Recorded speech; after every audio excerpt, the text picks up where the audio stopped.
из-за своей агрессивной вот этой вот человеконенавистнической идеологии. Этот Дудаев-то не зря говорил про русизм.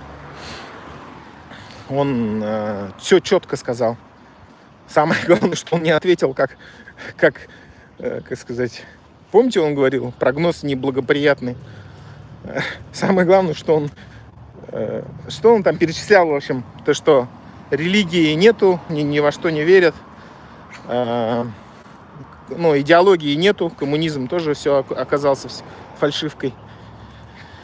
И сейчас, как видите, последнее издыхание этого монстра, когда они совсем уже полностью деградируют, когда уже позорится, да, ездит туда к Си Цзиньпину на поклон. Понятное дело, что ничего не добились, ничего серьезного не подписали. Просто нужно было для